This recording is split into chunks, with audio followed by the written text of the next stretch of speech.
Thanks to everyone for coming this evening. There's a number of folks that have seen this presentation before in the coalition meeting earlier or late last week. And this kind of builds upon the meeting content that we had at the last assembly work session. Some of it is a little redundant, but I do think redundancy when we have this level of capital project and development going on isn't a bad thing. So I'll try to be brief in the areas where we've covered some of the content and then go into a little bit more detail in other areas. And I have the borough manager, Mason, on the line, and my colleague, Amber Almdad, on the line, who runs the capital projects division. So these folks can chime in where they see fit throughout this presentation. And can you start out by telling us who's on the coalition? You bet. So the coalition, the Economic Development Administration, under this particular pathway, requires the project to have a coalition that helps guide a lot of the decision making and influence as it relates to the economics and establish some level of policy and input as it relates to the project outcomes. These projects, though, have been in the queue for close to 25 years in terms of planning and conceptual development, and we're executing them now. I would also say that the majority of these projects have been listed in our capital projects priority list, which is republished every year in January, and we now have state priorities and federal priorities. So these projects aren't new. They have been longstanding priorities of the borough. You just have a team of people right now that is coordinating at a level where we can execute and seek additional funding to expedite these projects. So the coalition is formed up of our borough staff persons, including the Public Works Director, Municipal Light and Power, Port Director, Capital Projects, and myself, as well as the borough manager. And then we have community participants from the Port Commission, the Wrangell Action Group, and some private business entities. So we have local representation. And then we have some agency partners such as Wrangell Public Schools, Wrangell Cooperative Association, and then we've branched out beyond local entities and engaged our regional Economic Accelerator Southeast Conference, AvTech Trade School, and even the Department of Labor, and have the commissioner attending the meetings as well. So those guys have been great. One of the latest developments is the director of AvTech, Corey Ortiz, is connecting with Wrangell Public Schools superintendent to talk through different scholarship opportunities that are available for kids and bringing some pilot programs down here to Wrangell that could act as teasers for students who want to get into the trades and maybe do a 12 to 18-month program. So excited. And I even got to meet with a student today, Caitlin Gillen, who's working on a project, but also run her through some of those scholarship opportunities as she wants to follow the same track as Jason Hay and get into the Trident program supported by AvTech. So very excited about that. Great coalition. And we have 4 meetings with the coalition, and then there will be ongoing meetings with that group as the project gets funding and then moves through the implementation phase as well. So any questions on that? We'll be talking about it in those meetings at the coalition. So the coalition meetings follow the same track as what you're seeing here. So there's strong parallels. There's some minor tweaks and changes that kind of reference public versus the coalition audience, but very similar. So coalition meeting number 1 looked very similar to the public meeting number 1. This is the same framework that the coalition listened to last week.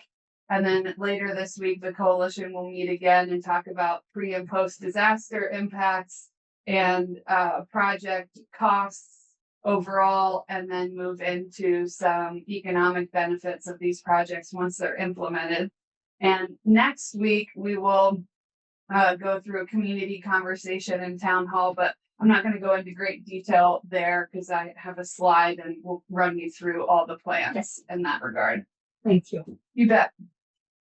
So I mentioned this last week, but I just want to highlight it again because it is shifting the Wrangell's trajectory in terms of economic momentum, and we're seeing some early signs and symptoms of optimism and good progress towards shifting kind of the downward trajectory that we were on, stabilizing, and now moving in an upward pathway. So we gained 1% in our population this past year. It's the first year in over 10 years that Wrangell has gained members to the community.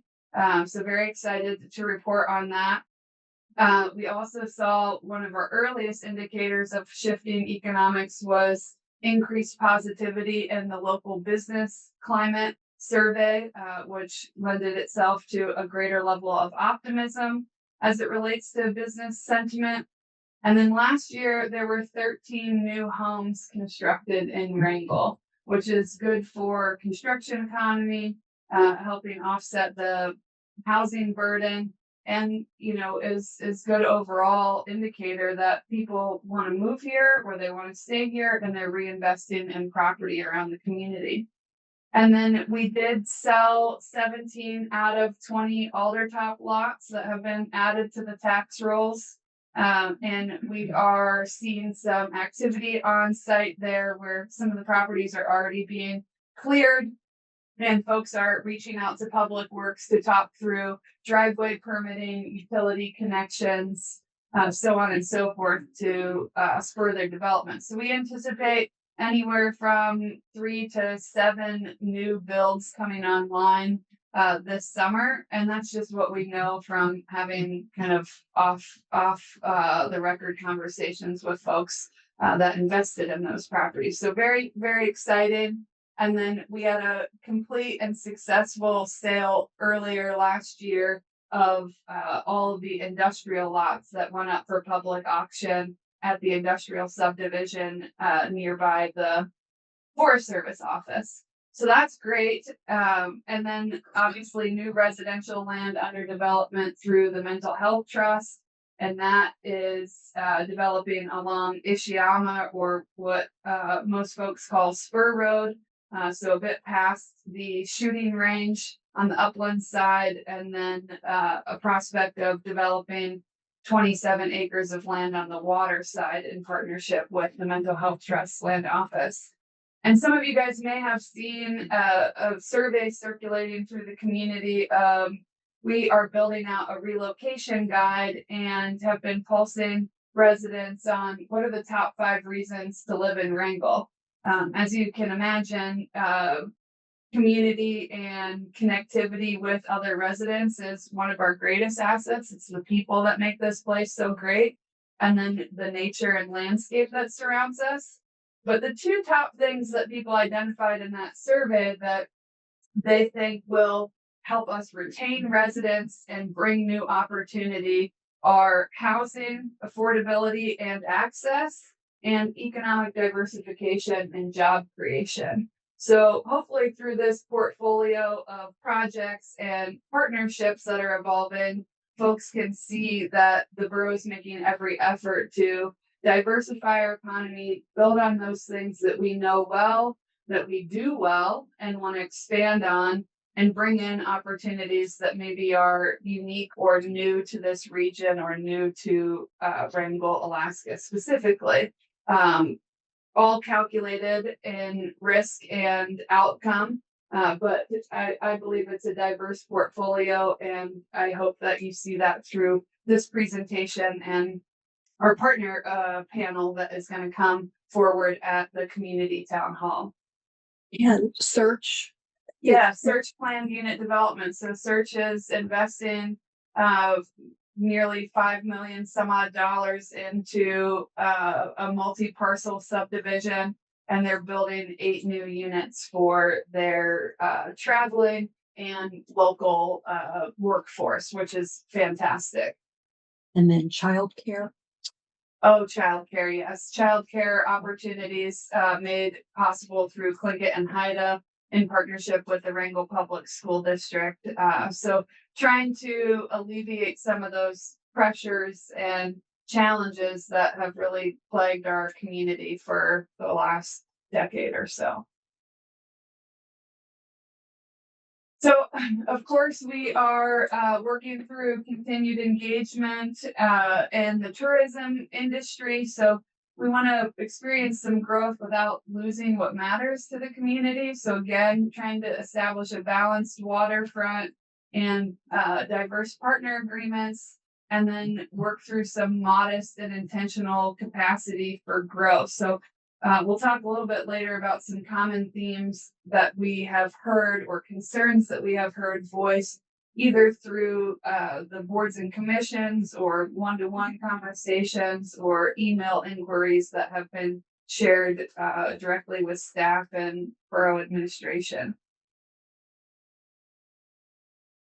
I think it's important to recognize the workload that the borough team is under right now and our ability to get funding for multi-million-dollar capital projects to execute those projects in compliance with the granting agency and regulatory bodies.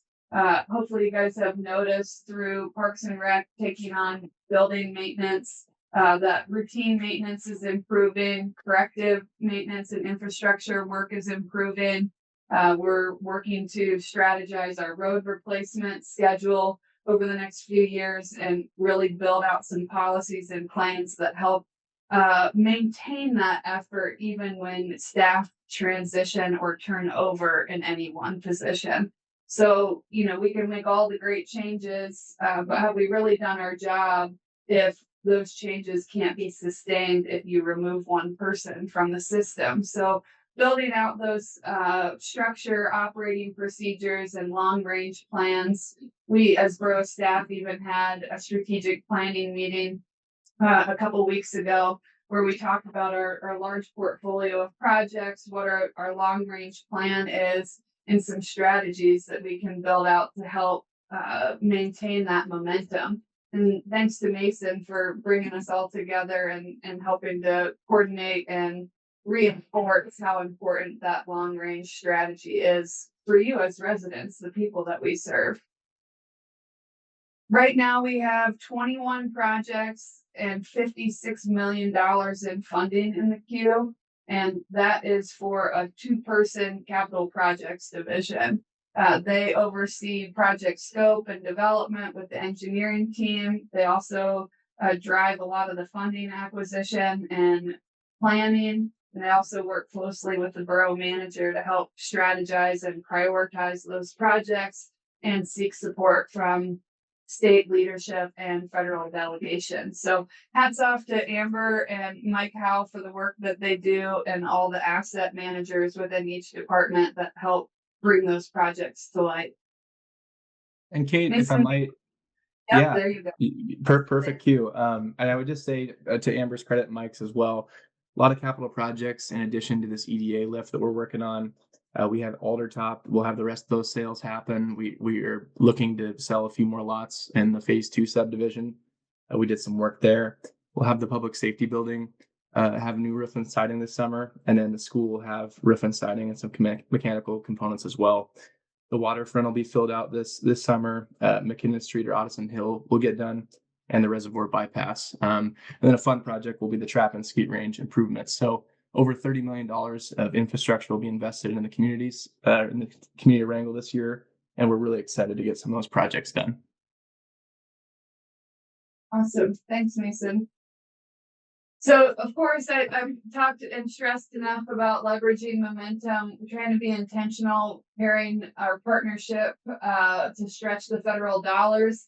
And the EDA specifically really wants to see that. So the EDA is basically looking for communities to stretch their dollar, multiply it, have a return on their investment. And that requires the borough to seek investment commitments from various partners. So, of course, the tenants at each site have been asked to make a financial commitment. that can be demonstrated in the grant narrative. And so they're kind of the direct beneficiaries. And then we have those tertiary beneficiaries that benefit from the borough's investment, but may not be site tenants. So an example would be our tour operators that will benefit from waterfront expansion and dock modifications. They're not necessarily tenants of borough property, but they are beneficiaries of the borough's investment in that infrastructure. So those private sector commitments are critical to the EDA grant. And it was the same process when we went after the funding for the water treatment plant. Recently, there was a forum for fishermen and I'm going to go through that. okay, Yeah. great. Yep. So relationships are critical to the overall impact. Why are we doing this? This is for the residents of Wrangell and the community overall. As I mentioned earlier, economic diversification and job creation was the number one thing people want to see the borough improve to keep residents here and to grow our population and economic opportunity. Partnering with local businesses, on the ground partners, and then that private partner collaboration is a core strategy of ours. So these projects build on that momentum. As I mentioned, the 25-year longstanding plans, which some of you in this room have helped foster and build through various master planning efforts, feedback sessions, and by your participation here tonight. This all positions us for great long-term economic opportunity. And we may not always agree how we get there or the scope of this project or the terms of that agreement or this agreement, but I think we all are united by the fact that we want things to be better for ourselves, for our kids, for the future. And that is, directly what motivates all of us here at the borough currently. So we had a stakeholder meeting since our last community engagement. We've had one-to-one stakeholder meetings. We've had roundtable discussions, public work sessions and presentations, both with the coalition and our community.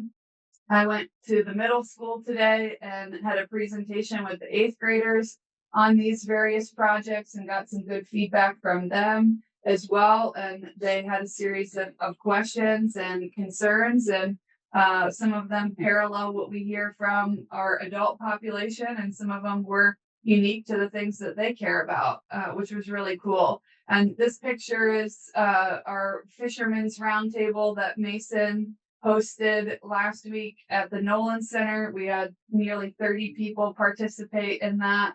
We were able to share a lot of our project information here that you all have listened to, and then really get into the meat and potatoes of the challenges that our fishing community is facing. And I think it's important to recognize that the fishing economy, processing, and maritime industry has been the backbone that has supported Wrangell through the last 2 decades, that really offset the burden and the demise that the community may have otherwise felt from the collapse of the logging industry. So hats off to our fishermen. It's not an easy environment out there right now.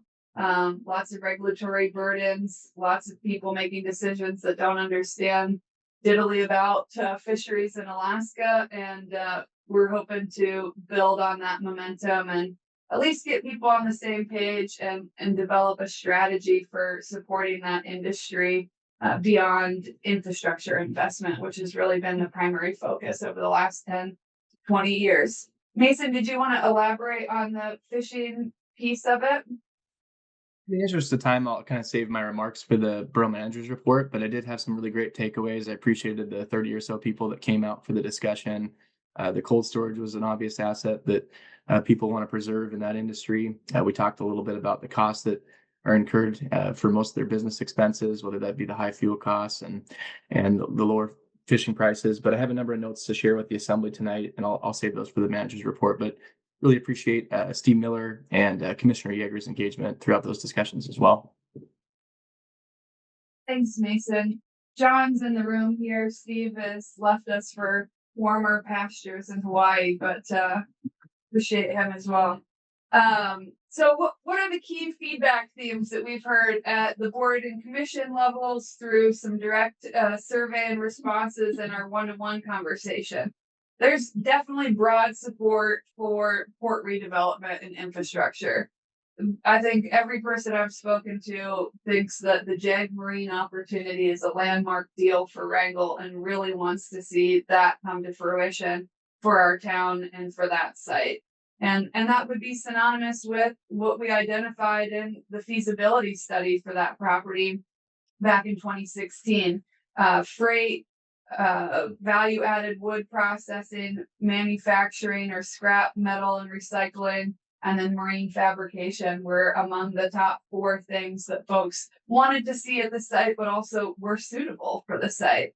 And so it's really cool to see that momentum grow and that be a possible reality for us. And Mason's been working diligently to foster that relationship. And I'm sure you'll hear a little bit more about that from him, as he said in the borough managers meeting. And then we talk about the concerns that people have. There's cautious concern around energy resilience. Do we have the capacity to meet the demands of the energy related to power and also water? And can we process waste in an efficient, effective way from these users if we extend utilities out to the mill property and have all of those tenants on site? And then, of course, we live in a remote area. Things are very expensive to get in and out of the community. And we already experience high costs of living. So protecting existing ratepayers through terms and policies and lease agreements that allow for interruptible rates, or if we exceed capacity and have to go on backup generation, how that's managed. That was definitely a common theme. And then environmental remediation and mitigation. So what's the noise pollution? What's the water pollution? And what are the immediate effects and risks? And how are those things going to be regulated? And those are things that would be included in terms and policies of lease agreements, but also requirements of each entity based on whatever the governing body is that oversees that. So, for water and sewer, it's DEC. For air and quality and other components of environmental risk is the EPA. So we would blend some of those requirements into our lease applications or lease terms. And then blending industry with destination. How do we kind of build out this balanced waterfront where we expand the Marine Service Center and also accommodate a visitor population while retaining public access to the waterfront and green space that people can enjoy? Everybody, including myself, loves to get a Wolf Shack or J&W's burger and then go drive out to City Dock or park along Outer Drive and eat their lunch. And we want to be able to continue to do that. So how do we ensure that there is circulation and preservation of existing access through these plans? So we'll talk more about that at a later time in the presentation. And then freight reliability, redundancy is important, suitable location. And then, of course, there's concern related to if the freight location is moved from downtown out to the mill property, what does that mean for our overall cost of goods and transportation? And how does that trickle down to your average household? And then the other common theme, as we all know, Wrangell is about the kids, and the kids feel that. And you can see that through some of the reports that have been published by the superintendent, but workforce development centered on youth, trades, and STEM education were common themes that came up in past discussion. So I think I've hit this. We're covering through designing shared benefit, diversification of our partners, trying to better understand the core needs of each sector and possible tenant at the site, so we can make sure that we meet those demands, and any new infrastructure that's built can accommodate that without affecting negatively the current ratepayer, applying best practices across environmental components, and then blending the benefits across all the different industries in our community. and then the environment and workforce component too. So that basically just summarizes the pieces I wanted to cover. Our project overview, we'll get into the location, some overall scope, and then the costs associated with that.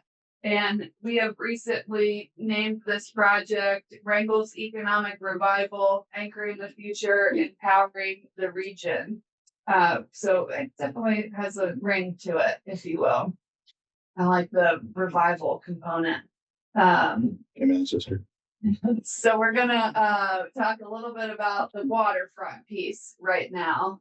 So at any point, Amber or Mason, if you want to touch on things or interject here, happy to play off each other and share more detail. But for now, I'll just go through project scope and what it addresses and the overall budget of the project. So the waterfront is expansion and modernization of the downtown working waterfront.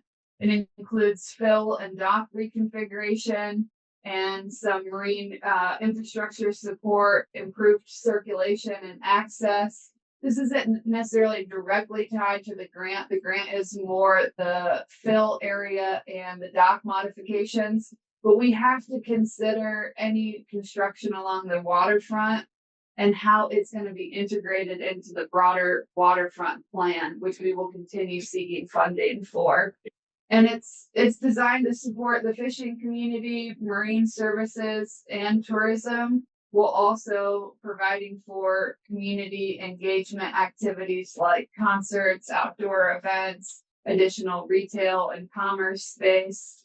So it addresses our aging dock infrastructure, our limited capacity at City Dock, and the conflicts between users and constrained operation in a small land area. So by relocating freight, it opens up a bit of the waterfront and thereby allows us to expand the Marine Service Center and still accommodate destination and tourism economies as well.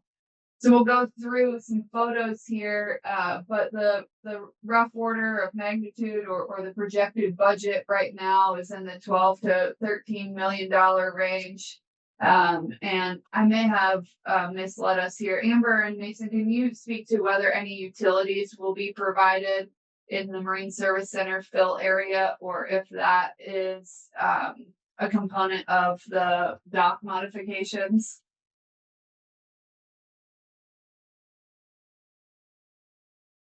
Not all at once. I can speak to that. Go ahead, Amber. Yeah, Thank thank you. you. Yeah, so in the Marine Service Center, there will be water and electric power extensions through that field. And then at the city dock, we'll also have water and power extensions to that new floating dock as well. So those will be included. And just a clarification, so the total of the two projects that you see within this downtown waterfront, we are looking at about $17 million for the combined. So in our cost estimate, our initial cost estimate, we've got $13.5 million for the city dock expansion. The majority, probably 2/3 of the costs there are related to the dolphin work, both removal and installing the new dolphins.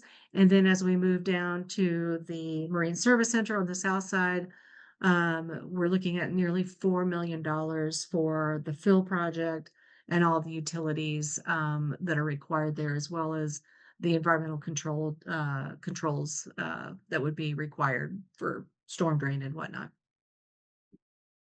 Awesome. Thank you, Amber. Appreciate that. So just for folks that weren't privy to the conversation at the last public work session, I think it's important to note that the existing dock can only accommodate a certain profile of ship. Some of the ships that call on Wrangell have to anchor offshore because our infrastructure doesn't accommodate them. And we have different rate sets for those that tie up versus those that anchor offshore. So when we accommodate a broader vessel profile, we're able to gain the full revenue that is possible from ships tying up. We also see a higher population of passengers disembark from ships if they can actually tie up to the dock versus those that have to get on the smaller vessels and come ashore by other means and methods than the big ship. So, that's important for some of those, 100 or 1,000 passenger to 1,500 passenger ships. The more that come off and kind of cruise through town, the greater the economic benefit is. And I don't have those numbers in terms of dollars and cents, but we have a great spreadsheet that can help calculate that. So we'll have some of those projections and how that will impact our port revenues at the town hall meeting next week. So we'll talk through project impacts. But of course, the Marine Service Center expansion there on the right is going to allow for more upland storage space, but also leased space.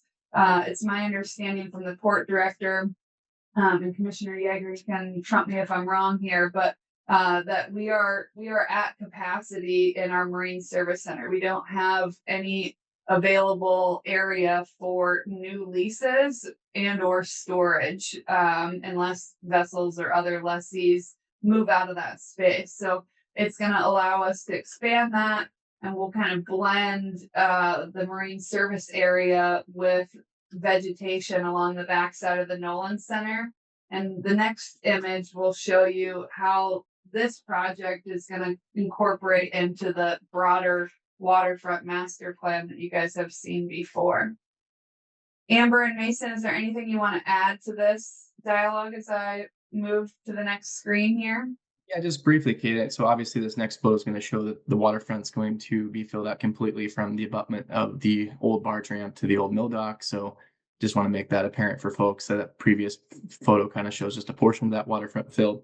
We do aim to get all of that done this year. And on the dock modification, which is also on this screen here, the floating dock component is also just a matter of competing with other port of calls such as Klawock. They're getting more competitive in the region. We want to offer a tie-up that's allows for all demographics to be able to mobilize off the ship and disembark. There's gangway alignment issues with our dock as it is. So if some of the people in the room remember the Ruby Princess that came to town, we did a gangway shift after the tides had changed, and we had a massive influx of people come off at one time. So this would be a smoother trickle of people coming on and off the ship. So it's kind of a nicer project for that as well. So I just wanted to point those things out. Awesome. Appreciate that.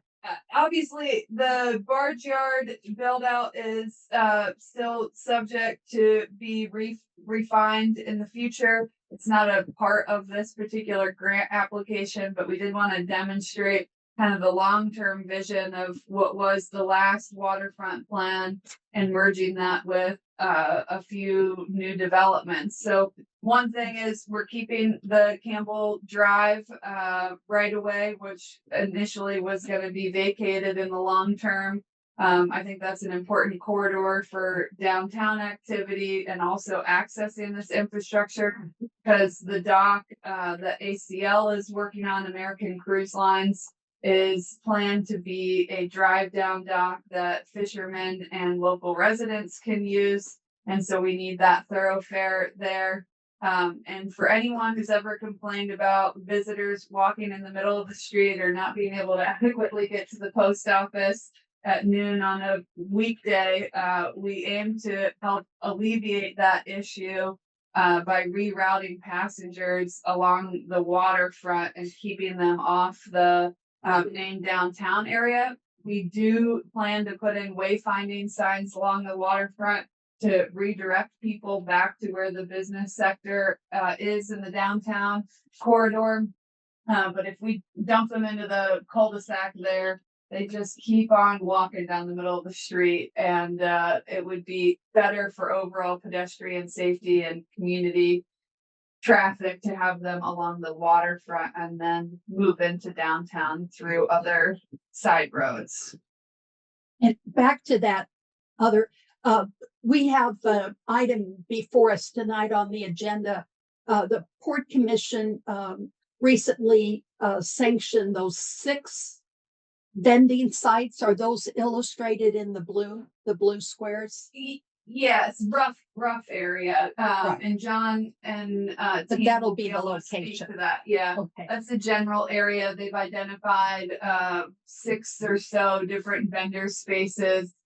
We saw some increased interest last year, and want to kind of get ahead of that and create a framework that will help set the stage for the future. So more to come on that. And I know there's been some community dialogue about cost and availability and proximity and the requirements for utilizing that space and what some other alternatives may be. So coming up with some unique opportunities for small business through other means and methods if it's not the downtown area, hopefully in partnership with the Chamber of Commerce.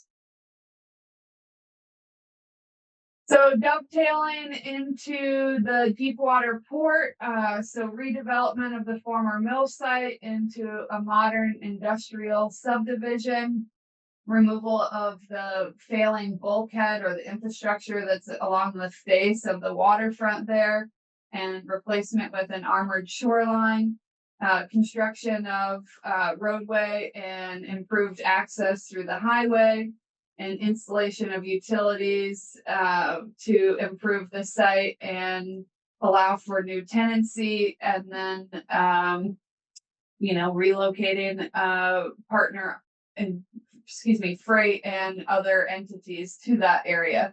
I think it's important as it relates to this project that no matter who exists within the site, whoever our partners may be, this infrastructure and construction scope is required for anyone. So most tenants are going to need water and sewer and power at the site. And there is power already at the site, but water and sewer terminates just north of the property. And the grid is dated and is not adequate for current users. So we need to improve that infrastructure. But at one point, that site was fully powered when the mill was operating out there.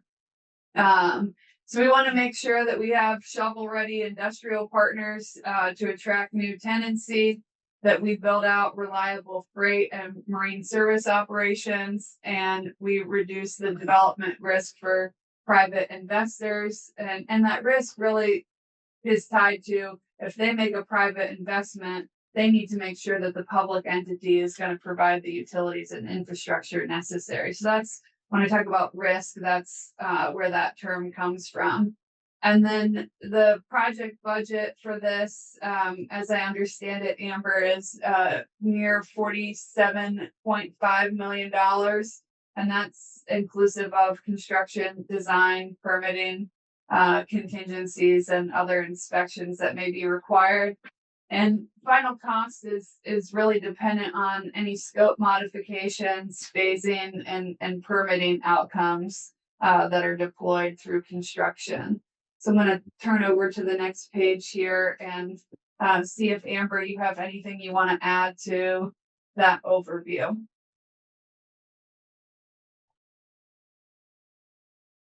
Thanks, Kate.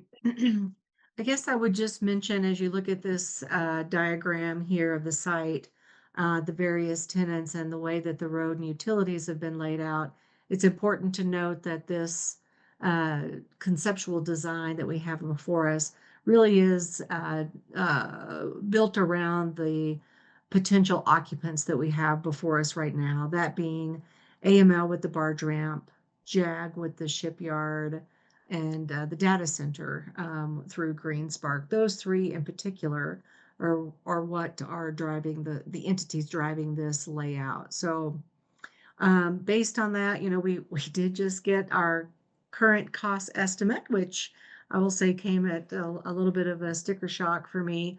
I've been reviewing it today, trying to figure out if we needed to reduce scope, where we could do that. And there are some ways we could do that. We would be giving up some design criteria that we gave to the engineers to include and making modifications for that. So I think overall, we'll need to sit down as a team and understand what we can afford. We do have a 20% match for the total cost of our 3 projects. And we are looking at currently about $68 million for the 3 projects, including the flume replacement. So I guess just really on this one, it's a significant project. Just the work that it takes to do this level of work for an industrial subdivision is great, and the costs are great.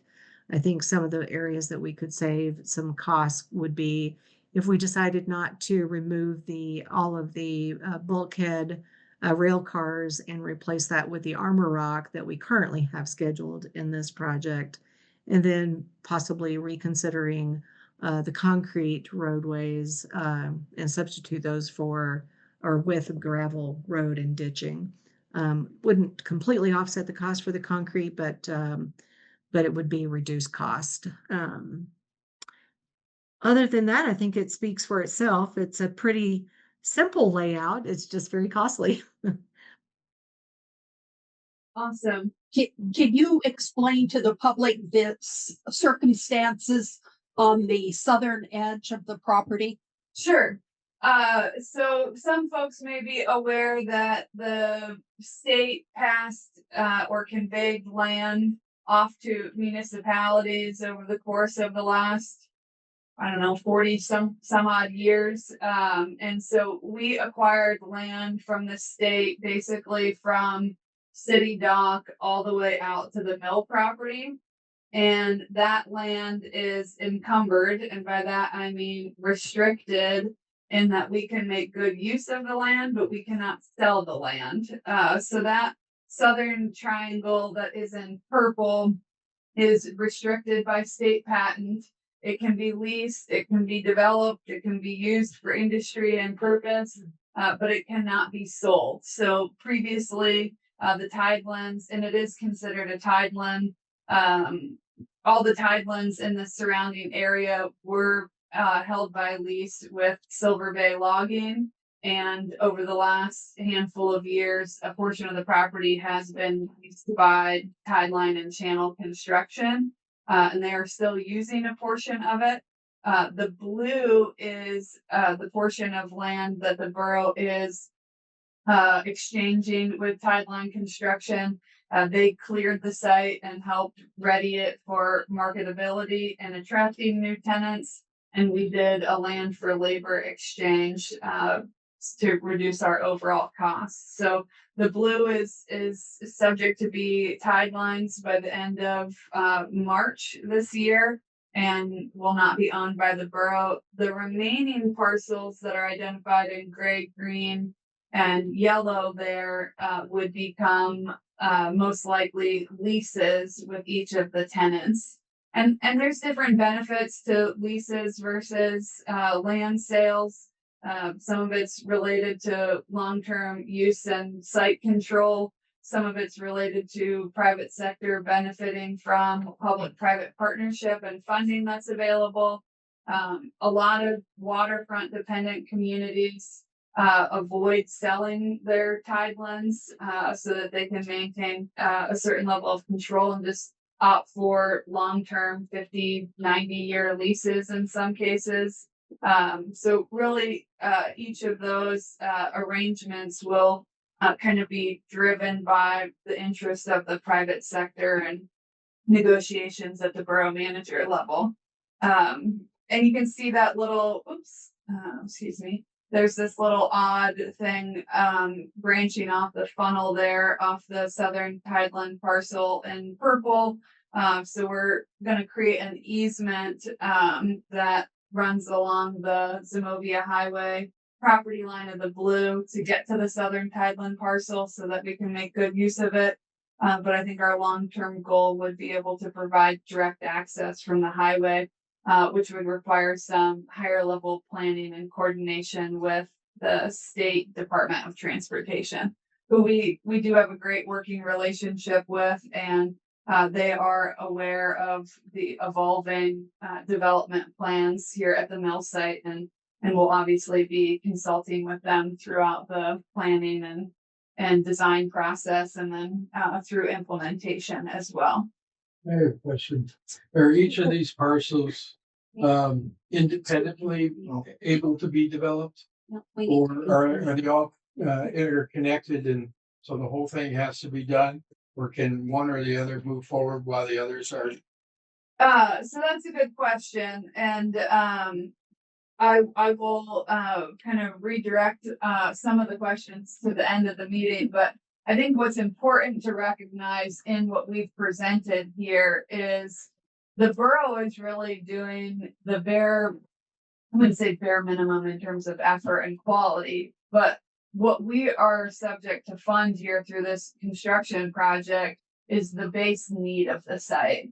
And development through any private sector party within this site isn't dependent on one or the other. So Tideline Construction could continue their operations. They already are present out there. JAG isn't dependent on AML. AML isn't dependent on JAG, Green Spark, etc. Obviously, the most important out of all of this and our lifeline is freight. Like that is the most critical thing that we need to focus on within the community. And then, of course, kind of ticker taping through each private party partnership based on their overall economic opportunity. So again, JAG is a landmark deal for our community if it can be realized, and we are taking serious measures to help foster that relationship through what the Assembly will review tonight, which is the funding for a feasibility study for this site, which would do some market feasibility, some site feasibility, and 30% design. And that's in partnership with JAG through a third-party consultant. And that will help us seek funding from the federal government for an appropriation, either through the Department of Defense or other grant funding opportunities. So, in short, no, one doesn't preclude the other. One's not contingent on another. I think what's important to note is any person, any entity that goes out there is going to need some level of infrastructure. And that's our obligation as the Power. Yeah, exactly. We've got 8 minutes left. I'm gonna breeze on through and thank heavens for timing. The Flume is a pretty straightforward project. It's our water resiliency. I had a great meeting with Dwayne and Laura Ballou today with our public works director and our electrical superintendent to talk about some of water resiliency, grid resiliency planning. We have a lot of infrastructure projects in the queue. Obviously, we just commissioned our state-of-the-art water treatment plant.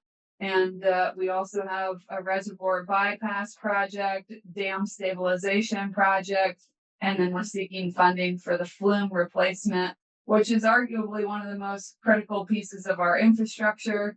And lucky for us in this case is the least expensive out of all the projects. But the Flume is replacing aging infrastructure. It helps with some stabilization, some long-term reliability, increases our overall catchment capacity, and protects Ringgold's sole water source and supply. And it reduces in part our emergency response risk and costs and improves our system resilience and general public safety. And of course, everyone's asking, well, Ringgold, we've got 2,000 people, our infrastructure is aging. Can we really meet the moment with these new opportunities and maintain the service to the existing residents and grow our economy and population? And we believe that we can, and through great level of study and review and partnership and discussion with people who are far more experienced and knowledgeable in any of these areas than we are, we're growing our confidence, and that's reflected in our partners' interest in investing in Ringgold. These folks wouldn't want to come in with $100+ million if they didn't think that we could do it. So $2 million for the Flume, engineering, environmental review, and construction.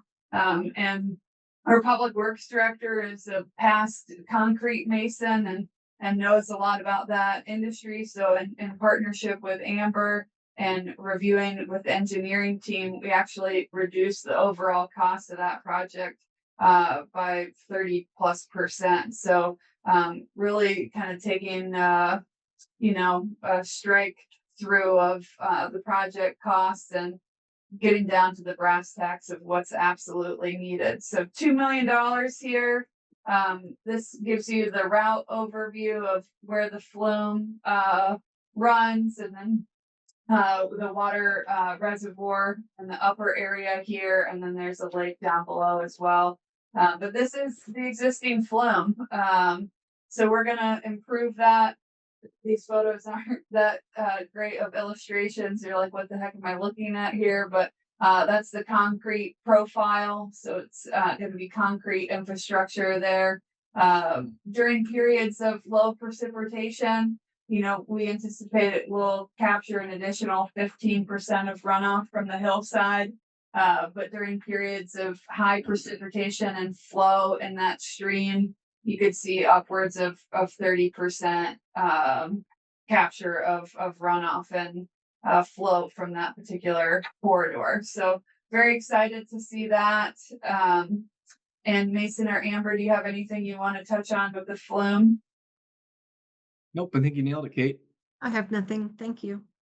Could one of you explain to the public that about the reservoir bypass, that we have the money for that and money to strengthen the reservoir? And then the third part of our water delivery system is the distribution within the town that we haven't quite captured yet, but Yeah, we Patty, will. probably a little bit longer answer out of me, and I'll make sure I take that up in the Borough Manager's report, just given we're running into time here. But I've made a note, and I'll make sure I bring those measures up. Okay, thank you. Awesome. Okay, so looking ahead, what does next week look like? We have a community conversation or town hall scheduled on February 19th at the Nolan Center at 5:30 p.m. It's going to be a bit of a marathon. We have invited all our private sector partners to attend in person. So we'll provide an introduction, some general project overview, and then those common themes and concerns I identified earlier in this presentation. You'll get to hear from staff and the borough manager on our strategies and plans to address those, either in lease agreements or other mitigation measures. Then we're going to turn it over to the panelists. So we have representation from Cruise Line Agencies of Alaska, Southeast Power Authority, so SEPA, and JAG Marine Group, American Cruise Lines, Alaska Marine Lines, Green Spark, representation, hopefully, depending on the legislature's process and timing, but from Representative Bynum and someone from the governor's office, and then borough staff. So we have a third-party facilitator coming in to help facilitate that panel discussion. And then regional economist Milani Shivens will touch on the economic impacts of the project, post-disaster resilience strategies, and why these projects kind of tie into our ability to weather the storm of major incidents here in Wrangell and across the region. And then we'll have breakout groups, probably small groups of 8 to 10 people at a table with some prompts to discuss the content and scope of these projects, talk through some concerns, some things that you want to hear more about, and any other things that you think the borough should be aware of. And then we'll wrap that up and incorporate some of these findings and community input features into our grant application. And that will be submitted on March 3rd. But really we're kind of just at the beginning. This is sort of a long trajectory of conversation, partner agreements, project management. So we're really, towards the end of the planning phase, and now more headed into scoping, design, funding, and implementation. But very excited about the community engagement session. And I think the panelists' commitment and attendance really demonstrates their strong interest in investing in Wrangell and showing up for the community and having that face-to-face engagement, which is important to us as staff. You guys get to hear it from us a lot, and we're happy to be in these positions and share the information with you. But it really speaks wonders when you hear it directly from those that are coming to the community and either are already here and want to expand their footprint or want to come here because they see something that can benefit them, but also will benefit the community by their presence. So very excited about that. Mason, anything you want to add there? I'm going to get cut off here by the mayor in like 2 minutes. I know the feeling. Anyway, well, I just wanted to say thank you guys for attending us. I understand it's a fairly packed room tonight, but I would encourage attendance to that town hall. I think it has the opportunity to be the biggest town hall we've ever hosted in Wrangell.